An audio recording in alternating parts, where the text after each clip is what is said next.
প্রত্যন্ত গ্রামীণ এলাকার ছোট ছোট ছেলেমেয়েদের অল্প কিছুদিনের ক্যারেটে প্রশিক্ষণ নিয়ে ইন্টারন্যাশনাল ক্যারেটা প্রতিযোগিতায় অংশগ্রহণ করে সাফল্য পেল গ্রামীণ এলাকার বেশ কয়েকজন ছাত্রছাত্রী।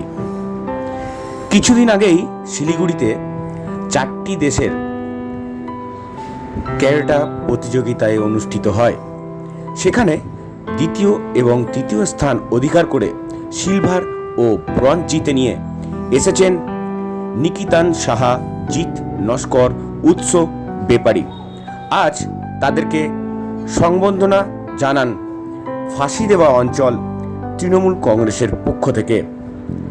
উপস্থিত ছিলেন অঞ্চল সভাপতি চন্দন কুমার রায়, আক্তার আলী, নাজির আহমেদ, এলাকার উপপ্রধান পার্থ বিশ্বাস সহ আরও অনেকেরা। সংবর্ধনা পেয়ে ছাত্রছাত্রীরা বেজায় খুশি। শিলিগুড়ি থেকে মদন দালালের রিপোর্ট, ডেলি নিউজ। মাধ্যমে আমাদের এলাকার নতুন প্রজন্মকে প্রশিক্ষণ করে আমাদের মাটির তথা আমাদের এলাকার নামকে আরও ছড়িয়ে দেওয়ার যে চেষ্টা উনি করছেন, তার জন্য ওনার প্রতি আমরা ফাঁসি দেওয়া 1 নম্বর ব্লক তৃণমূল কংগ্রেস পরিবারের পক্ষ থেকে ওনাকে কৃতজ্ঞতা এবং ধন্যবাদ জানাই।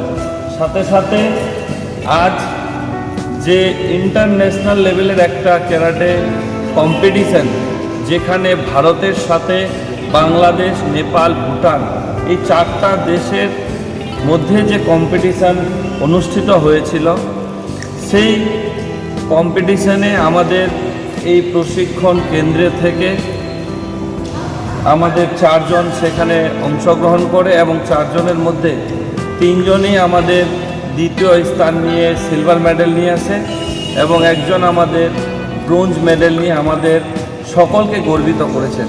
তাই আজকে আমরা আমাদের তৃণমূল কংগ্রেস পরিবার, আমাদের নেত্রী মমতা বন্দ্যোপাধ্যায়, যিনি আমাদের প্রত্যেককে শিখিয়েছেন মানুষের পাশে, মানুষের সাথে থাকা, সুখ দুঃখ যেমনই পরিস্থিতি হোক আমরা সেখানে যাওয়ার চেষ্টা করি। তারই একটি মাধ্যম হিসেবে আজ আমাদের ভবিষ্যৎ প্রজন্ম এলাকার নাম উজ্জ্বলিত এবং আমাদের এই মাটিকে গর্বিত করেছেন।